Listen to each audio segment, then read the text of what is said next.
Il y en a qui me demandent comment on fait pour voir les deals, comment on fait pour savoir si c'est un bon deal. Donc, avec le forfait pro, il n'y a rien de plus facile. Il y a 3 éléments à regarder pour savoir si c'est un bon deal. Le premier élément, c'est le RPV. Donc, ça, c'est le ratio prêt-valeur. Ça, c'est dans le fond, c'est le rapport entre l'hypothèque restante, la dette hypothécaire, sur l'évaluation de la valeur de la maison. Donc, plus le RPV est petit, plus c'est un bon deal. Ça veut dire qu'il n'y a pas beaucoup de dettes.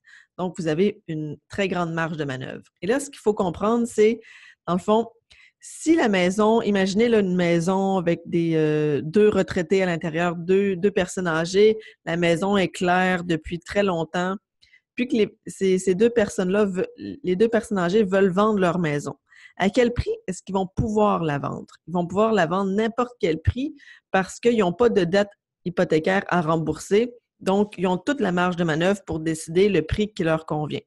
Au contraire, si moi, je venais juste de m'acheter une maison puis que ma maison est très hypothéquée, même si je devais la vendre rapidement parce que, je ne sais pas moi, ma mère est mourante là, en France puis je dois aller la rejoindre.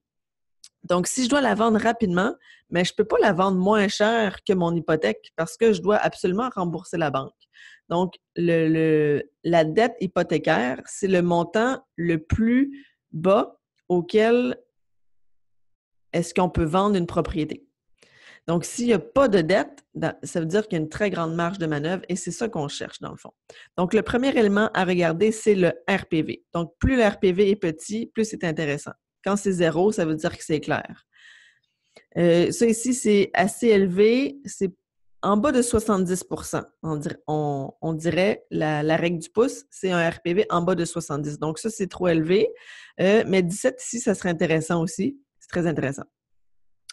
Donc, la deuxième chose à regarder, c'est l'équité. Il faut valider.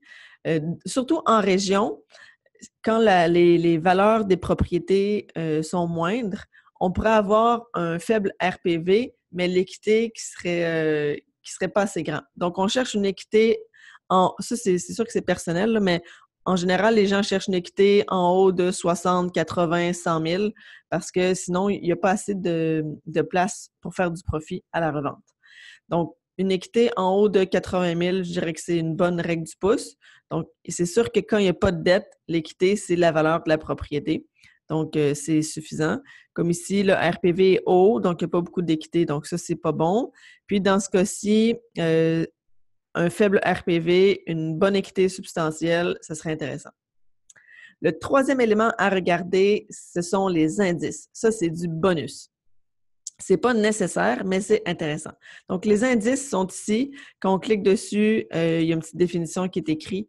C'est des petits drapeaux qu'on lève pour attirer votre attention sur des propriétés qui pourraient être intéressantes pour des investisseurs immobiliers.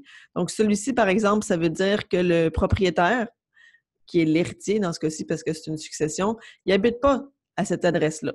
Donc ça, c'est intéressant parce qu'il y a moins de sentiment d'appartenance ou comme il n'habite pas là, bien, c'est plus facile à revendre, évidemment.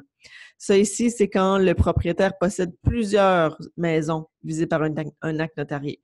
Donc, dans ce cas-ci, si c'est une succession, peut-être qu'il y a un bloc, peut-être là, c'est sa maison personnelle, mais peut-être qu'il y a un bloc ou un chalet aussi qui a été légué dans la succession. Donc, ça, c'est intéressant.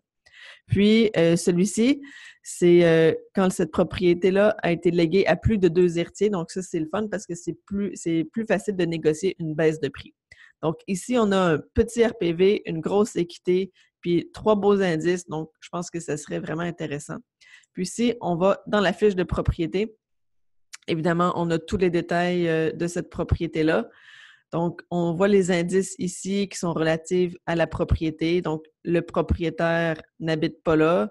Il y a d'autres propriétés visées par un acte notarié. Puis, la succession a été léguée à plus de 2 personnes. Donc, ça, c'est vraiment intéressant. Puis ici, on descend dans la fiche.